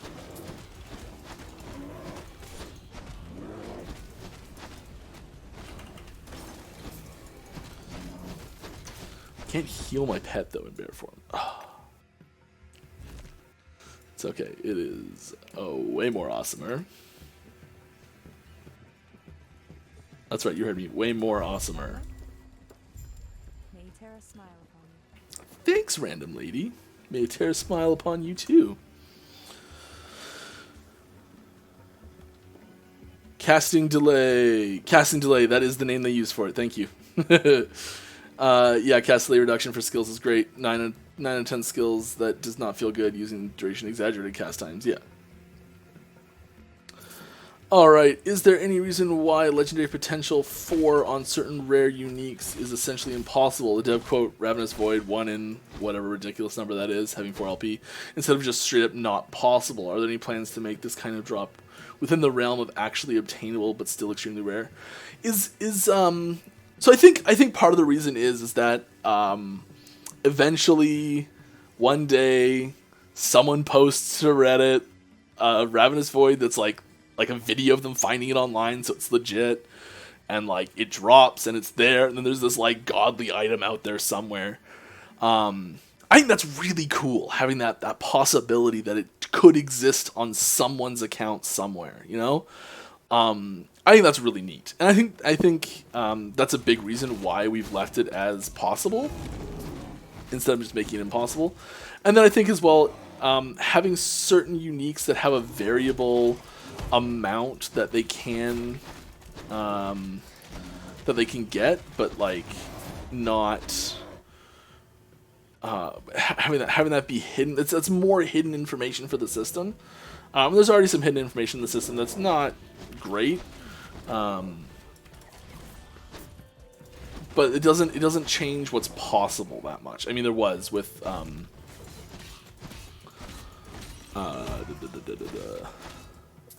that thing.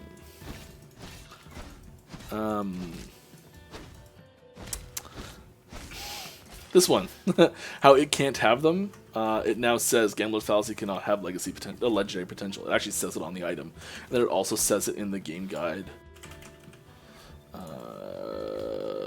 Quest and store unique items cannot have legendary potential. There are 3 of these items in the game: Gambler's Fallacy, Orcurian's Petals, and Avarice. And I think it's important that that information is in the game. But suddenly having this list of specific items that can't have it at all, I think it's sort of, I think the question, if we did that, I think the question you'd be asking, maybe not you, but someone would be asking right now is why? What's this arbitrary thing that just makes it so you just can't have legendary potential 4 on these items? Where's the line for that?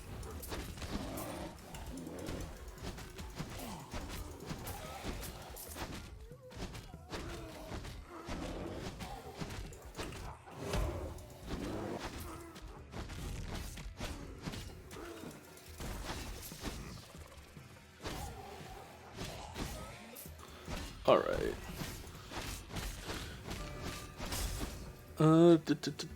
I could have made a blood boiling penalty on Eternity Cache by making you put items in cache first, then clear the dungeon. A death penalty, yeah. A blood boiling death penalty. I understand what you're trying to say there. Yeah, you clear the dungeon. If you die, you lose the items in the cache. Yeah, we actually talked about that. That system was on the table at one point. We thought it was too mean. But yes, that was, we talked about that. Not for very long, really, but yeah, I want to get that. I want to make that heal allies.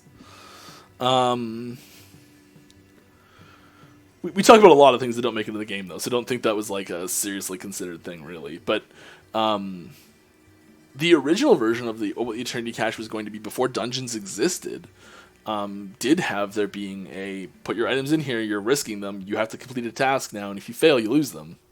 Like that system was definitely considered. And this is what I mean about death penalties, is we try and make death penalties something that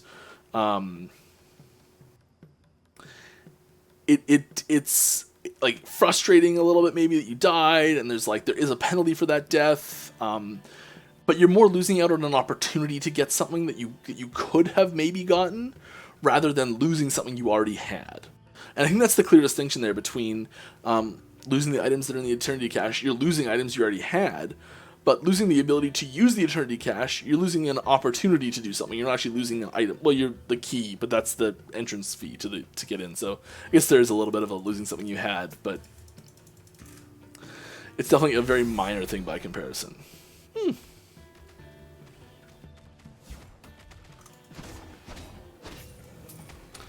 Yeah. Where are we? What type of timeline you like most in the game from visual point of view? Ancient. Ancient era is my fave. Yeah, big time.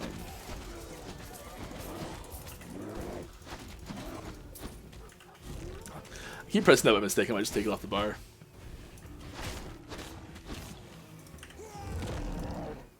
Does it have to have a form back? Let's just make it smash.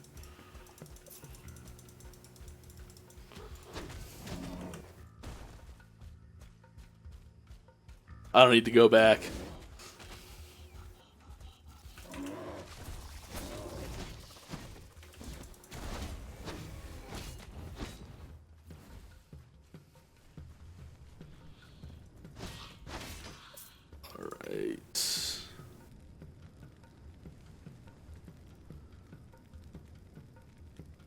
Both major progression systems currently are infinite and have no steps, like PoE maps, Tier 1, Tier 2, etc.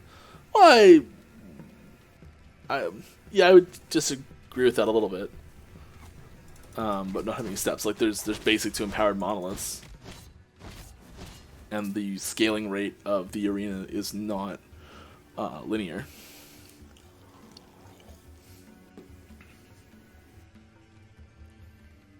But let's move on. The current dungeon feels like side content because you need to grind keys before engaging with it. This leads to a rather unrewarding experience because one, suddenly are faced with an impossible difficulty wall. Two, do not have a meaningful progress goal to work towards. Are there any plans to address this? Yeah, I think that the fact that the dungeon that we have is the first of many that we've planned, many might be exaggerating, several to start with at least, but we're going to be definitely adding quite a few more.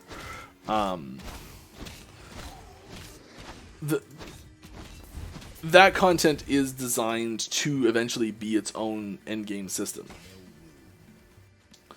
And I know it doesn't really feel that way yet because there is no... Because you have to do other stuff to get in there.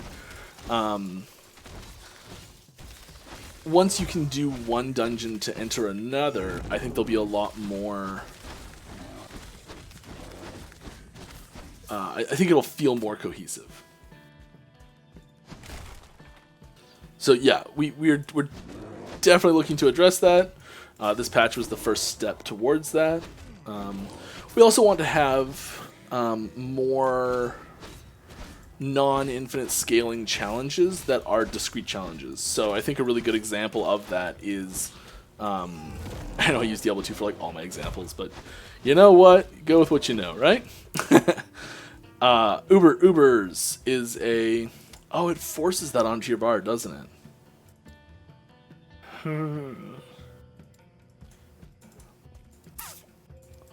Forgot about that. Right.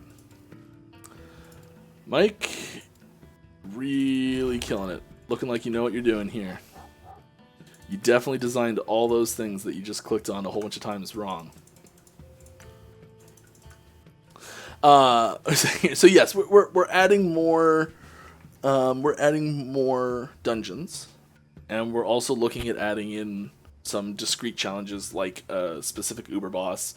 Maybe there's different entrances to that. Maybe there's specific requirements to access it. But having a very difficult non-scaling challenge where you can say, okay, this build can kill Ubers. This build can kill this.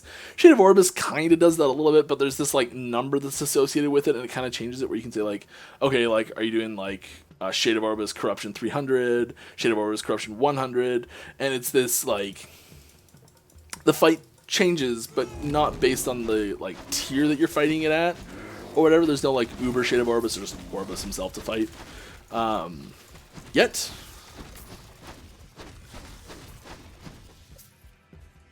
Come on, before that goes away. We'll just go back to the way it was. Yeah, I think that content is important, and we're looking at that. Ooh, cooldown recovery. I like CDR. Or ICDR.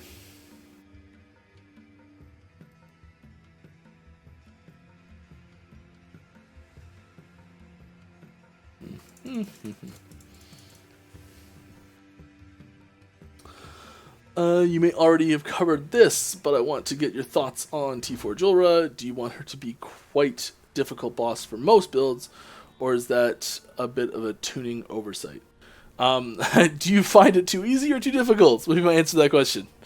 I think it should be a fairly difficult boss, a little level 100 boss. It is a static boss fight. Like there's a little bit of what I was just talking about there with that. Like it's a benchmarking thing. A lot of people have builds in the game already that are because we introduced this boss without resetting everything. I think this is a great example of talking about what we were talking about before about having content locked behind a ladder reset. We introduced this content that is, for most people, it will be a benchmark content if you're starting from level 1 from scratch and you're like leveling up and you're going through everything. T4 Jewelra will be benchmark difficulty content for sure. Like, oh, my character can now T4 Jewelra, great. Can do other stuff with it too. I think because a lot of people have these really powerful characters that can do Corruption 300 Shade of Oribus already, which is a level 100 plus a whole bunch of other modifiers. It is a little bit of a trivial fight for a lot in a lot of ways. Obviously not completely. They're still tough for a lot of people too. But like, I bet for a lot of players they were just because it does have that like instant give mechanic where if you ignore the mechanics in the fight you will die. I think a lot of people had characters that could almost ignore the mechanics and had a moment of like, oh crap, I just died to it because it did ignore the mechanics and thought I could just power through, which was a little unfortunate. But yeah, it's one of those things where that boss is not meant to be a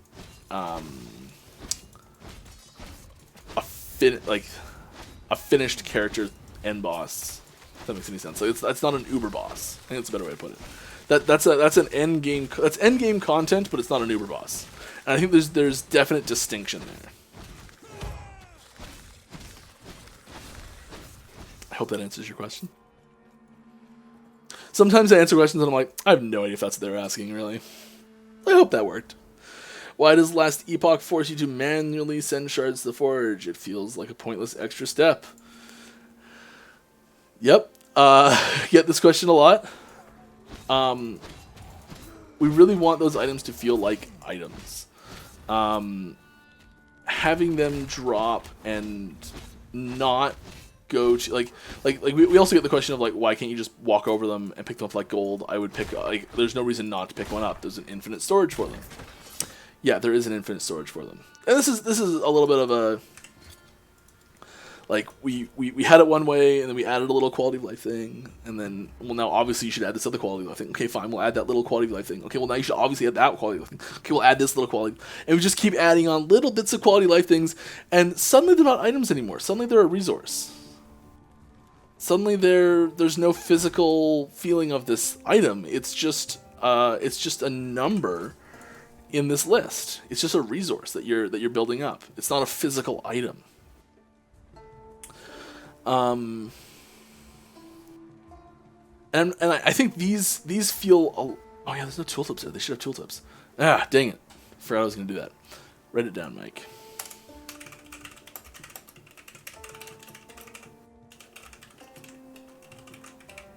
Cool.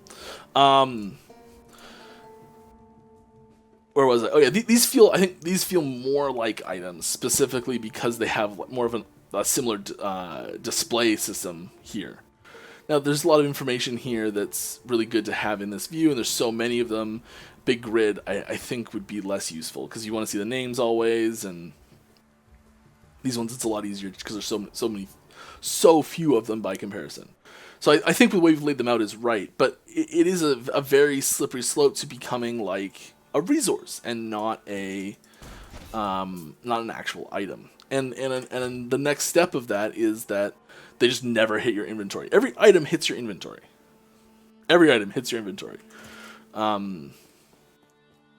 Resources don't. Gold is a resource. Gold does not hit your inventory. It has its own special number that just ticks up. And these have these numbers that tick up as well. So like they feel like they're blurring that line. We really want them to still be items. Maybe we have to let go of that want at some point. Maybe not.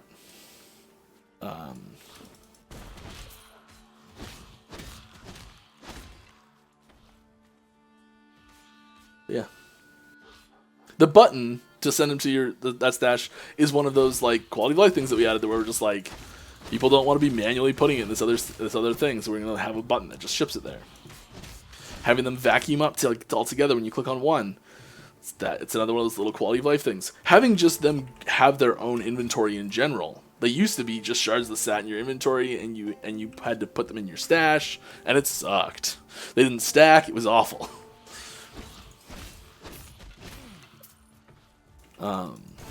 Yeah.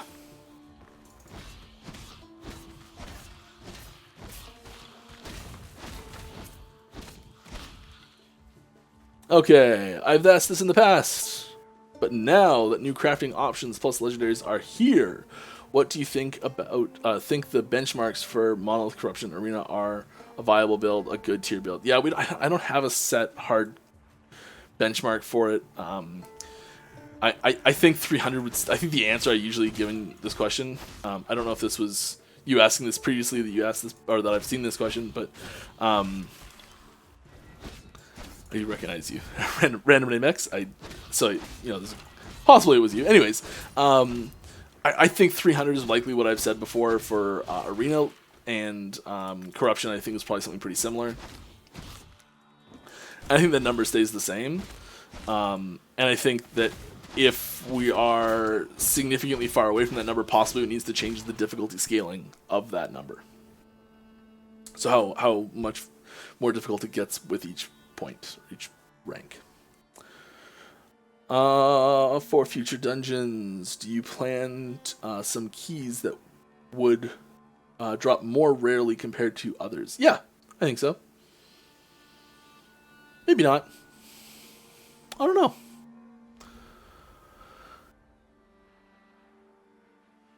I'm gonna say yes. This is how up in the air things like that are. Like I don't know really. Will the second dungeon keys only drop in the current dungeon or in Monolith 2? Where they drop is gonna shuffle, I think, as we get more dungeons. I think there's a good chance that we end up with more than one dungeon in the next time we add dungeons. So, like, I don't think it's going to be like, we're going to add one dungeon a patch for the next 8 patches or something like that. You know, I don't think that's going to happen. I think more likely what will happen is we'll say, okay, we're going to make a chunk of dungeons, release those. Okay, we're going to make a chunk of dungeons, release those. And I don't know what a chunk is. 1, 3, who knows? But yeah, I think likely it won't. I think likely they won't be solo ones for the most part. But once we have like a decent stable of them, we'll probably add individual ones down the road. So like maybe we'll do maybe we'll do a patch in the future where we're like, okay, like here's, I don't know, launch patch, and we're gonna add 2 new dungeons or something like that. Or here's some patch in the future after that, we're adding a new mechanic and a dungeon goes with it. I think that's like, I'm just kind of rambling and thinking as I go, but I think that's actually a really good thing we can add in cycles down the road after launch. Is here's a new dungeon and a new mechanic that goes with it. Like that's a great thing we can add in a new cycle, right? Yeah. All this dungeon stuff is like, it's stuff we're still discussing. It's still stuff we're still working on, testing, seeing what's possible, getting ideas from the community, getting feedback from the community about what we already have, how we can change that to make it better. Like all this stuff is very much in development. Yeah, like we're 7 days into the first dungeon being publicly available, so there's a lot of information to collect and reflect on before we get too far into the rest of it. We have plans on what we want, and those plans will likely change. Alright. Yeah, I like the idea of having this build can kill T4 Julra, but the insta-gibs are trivial for some builds, like my 85 Necro build, with and horrendous for my 600 Corruption Rogue build. Yeah, and I think that comes back to some characters are better at different content than others. And I think that's fine. That might be a bit of an extreme difference. There might be something there that we need to look at, but generally as a rough concept, I think that's fine.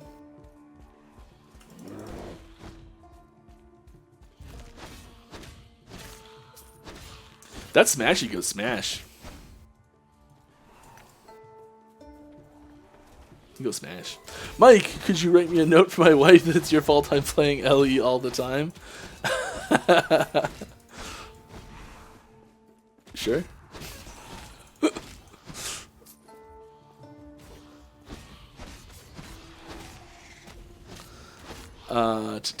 Where are we? What are your thoughts regarding the discrepancy between players being showered with new skills, skill points, and talent points at early levels, and rewards at level 80 onward, where we only get 1 talent point every level, and there's no excitement when you reach a new level after 85 or so. Yeah, I think there's that's definitely tough. We try to add in different types of rewards at higher levels, so you gain access to sometimes new uniques. At higher levels, a lot of the "you're not gonna die on my watch, buddy." I wouldn't expect every person to get every character to 100, and I think we're kind of designing it in such a way that we don't want every character to get to 100. It's sort of that, like, you're definitely right that the rewards per level fall off as you get to higher levels. Absolutely, that is a true thing that happens in the game, and that is intentional for sure. It might fall off a little too hard. I'm not sure yet. And that's stuff that we're still working on and figuring out what we like and how we want to change those numbers. And a lot of those numbers change patch to patch very slightly, on like how hard it is to level, what new things get unlocked at what levels. Like as just new unique items appear that are high level uniques. Maybe there's a unique that shows up that's level 90 requirement, but it's really good. Suddenly, every level up to 90 is like great, especially 90. And I think there can be these like little spikes where it's like, ooh, now I can do this, ooh, now I can do that. And I think I'm gonna use Diablo 2 as another example again. Super high tier crafting actually scales based on your character level, and certain items that you can craft are only worthwhile doing after you've reached a certain level threshold, which is usually 91, I think, is the threshold for like amulets.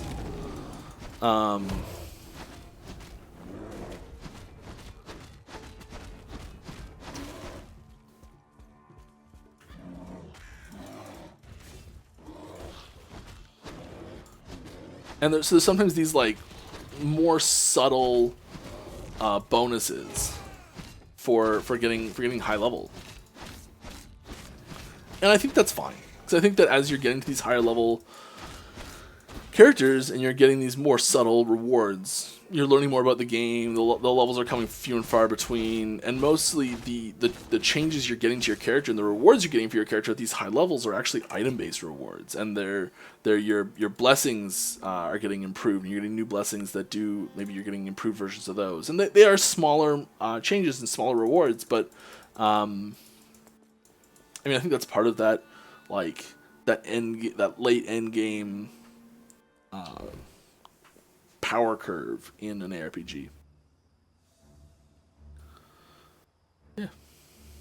The shards already feel like a resource to me. Yeah. It's definitely getting there.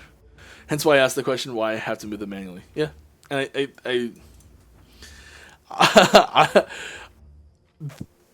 don't take this as a statement of what's going to happen, because I have no idea what's going to happen with regards to this. But there are some people who would suggest that we've gone too far in that direction already, and that we should pull back some of the quality of life style improvements, or changes, I shouldn't say improvements, changes to the system, so that they feel more like items again. And there's a lot of other people that would argue very strongly the exact opposite way of that. No, you should make it easier, and that's totally fair. Both there's no right or wrong answer, I don't think. But yeah, it's something we're working on. It's something we talk about. My screen's been flipped the wrong way for so long. Always on the left. It's safe over here. It's comfortable. I like it. All right, let's make sure we get through some of these questions here. I'm not sure how far behind I am. I don't think I'm that bad though. You say that the guaranteed legendary potential unique from the dungeon boss was inadvertently left out of the patch. Will it be added in a hotfix or left out until next patch? I don't know. I'm sorry. It might be added back in. It might not be. We'll see. When 2FA is implemented for account security, will TOTP be default and we have to email as a backup? I recently bought a okay.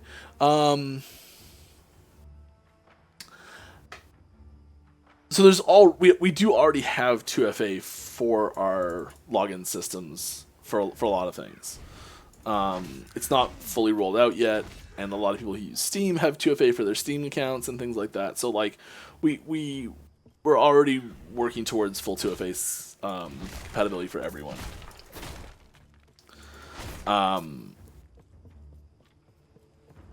And I don't know the details of what's going to be included with that once we're finished with the whole system. But we do want to integrate it with more popular tools that go with it. So maybe. Wish I could give you a more clear answer than that, but maybe is all I got. Alright, with the legendary cash being the main reward for the current dungeon, what other kinds of reward ideas do you with other dungeons? Great question, not going to answer it, sorry. Open to suggestions though, if you've got some. Ivan Fox. I see the person before infinite endgame systems made things infinitely less interesting. No such thing as beating the game, no such thing as strong character, because it's always a higher number. My question is there a chance, so it's rolled on me, is there a chance that you cap corruption in the Monolith? I don't think so.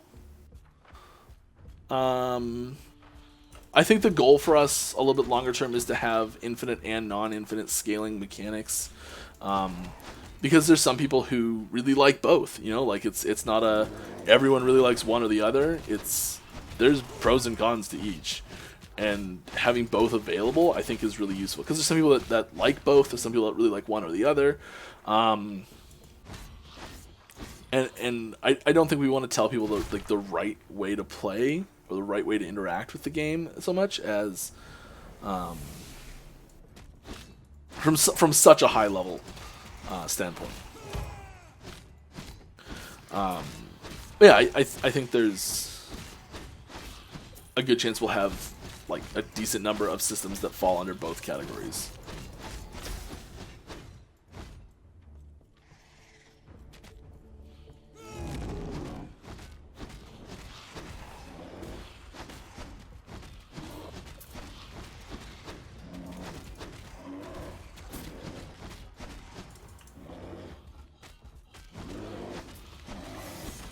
Helmet. It can stay there.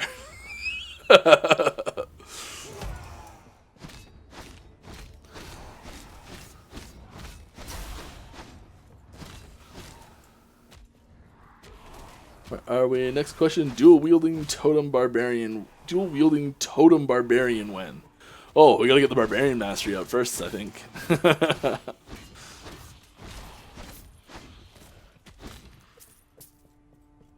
So a while for sure.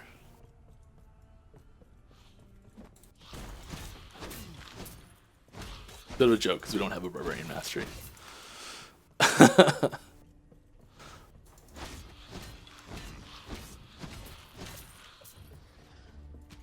assume you mean Shaman though. And you can do that right now. There's some holes and some gaps in that build, and it's on the radar of things we'd like to improve. Because yeah, you can do like a Warcry upheaval totem, like you can make both of them totems, then dual wield shaman with that. All right.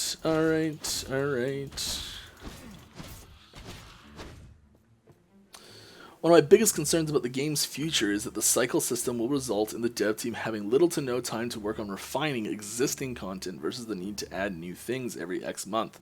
Similar to what we see in PoE, where the quality of life league means sacrificing depth of new mechanics.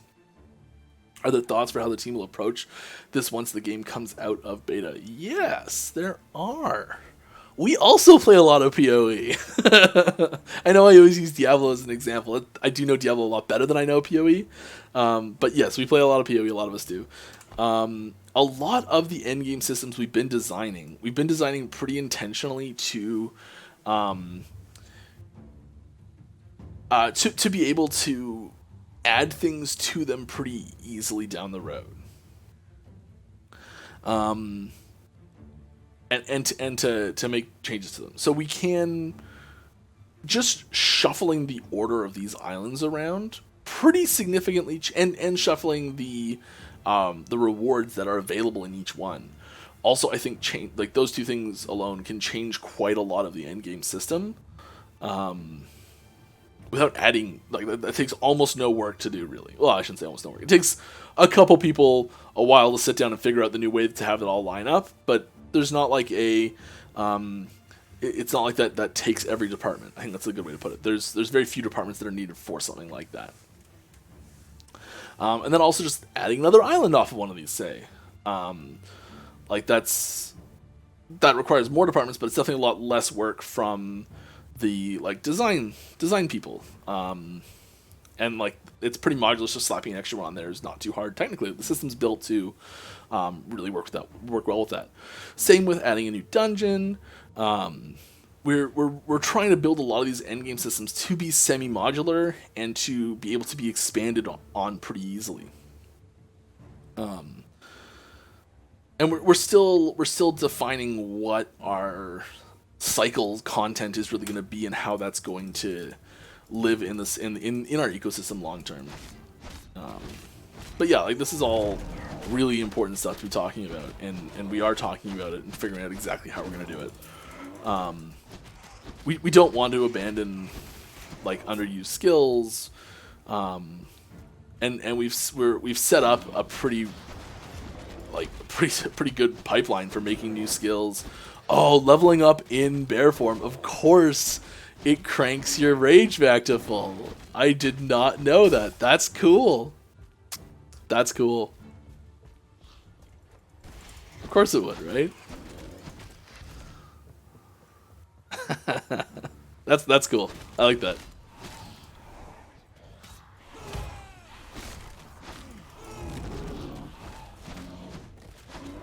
I don't know why I like that so much, but I do.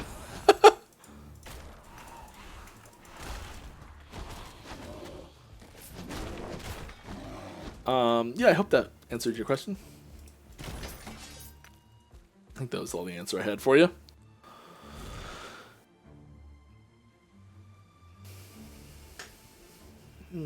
Are there any influences from non-RPG games you enjoy that you'd like to see implemented in this game? Absolutely.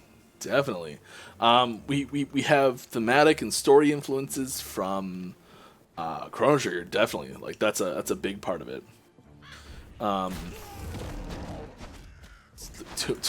Two of my favorite games. So Chrono Trigger and Diablo are two of my favorite games, and I know a lot of people on the team agree there or share that nostalgic love for those games. There's also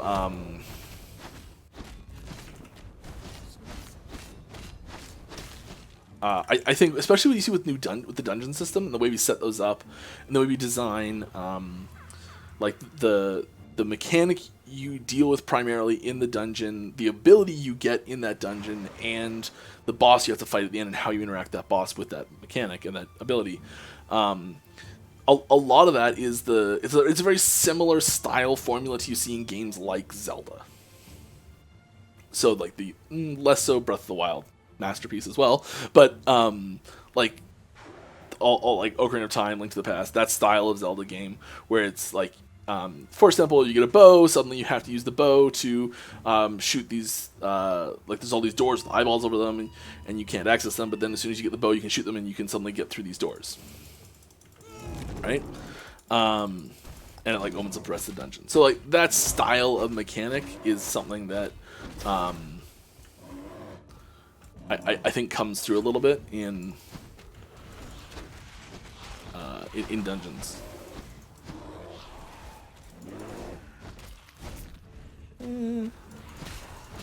I'm sure there's plenty of others too. Like those are the ones that those are just the games for me. But I know there's lots of other games in other genres too. The meeting today, someone was talking about like God of War and Sekiro and like games like that as examples for a mechanic they were trying to describe and explain, which I thought was pretty cool.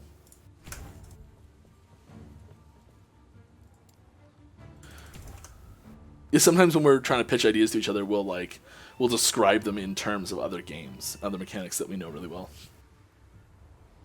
Now I need a barbarian mastery. Oh, we are 301. We are past time. You know what? We're so close to this boss. We're gonna finish Hearten. And then I'll be done.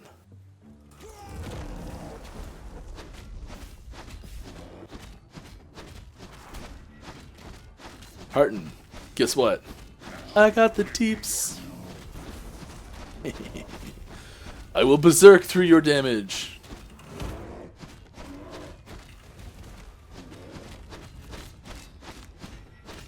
Oh, you don't stand in that.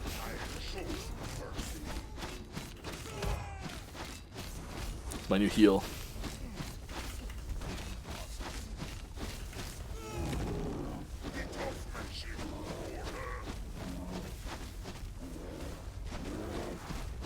I love that little hop that Maul has. It's like just enough to get you out of the way of so many things.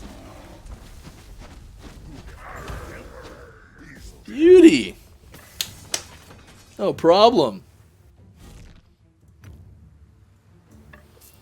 Reach the grave. Break these chains. Just give me the signal, and I'll be right behind you. Yeah, I swim like a fish, buddy. No problem. Ready for a swim? Absolutely. Mega skin from Age When? Yeah, oh, wouldn't that be good? Talk to Square Enix for us. Quite the swim. We haven't been formally introduced. I'm older. Alright. We're just going back to the end of time. Boop. Okay, a couple questions here. Sorry if you answered that already. You just tuned in. Do you guys plan on adding more endgame content apart from monos? Oh, yeah. Can we expect to learn more about the characters? Right now we have one cinematic in the beginning. Oh, yeah. I don't know what game these people are talking about. What kind of beard oil are you on? I actually I haven't been using beard oil in a while. I have like a beard shampoo that I used to like make it soft and it feels nice. I haven't used beard oil in a while though. I used to make my own beard oil. Get onto like an essential store and like get some oils, get a carrier oil like castor oil, I think. And double check that first because I'm not an expert. That sounds wrong, come to think of it. Don't listen to Mike. So what's the identity of the Immortal Emperor? Great question. Great question to end on. Leave you dangling off that cliff. We're all done for today. I had a great time. I hope you did too. Finish this up. We'll see you guys next week. Oh no, wait. Crap, what's next week? Next week. I am not going to be here next week. It is Christmas Eve next week, I think. So I'll be spending time with family, relaxing. I hope you guys take some time to do the same. Friends, family, whatever you like, relax, take some time off, enjoy yourselves. I'm gonna get some. I got some apple cider that I'm gonna heat up with some cinnamon stick. Oh, so good. That's my like holiday go-to drink. Apple cider, love it. Anyways, stay safe, stay happy.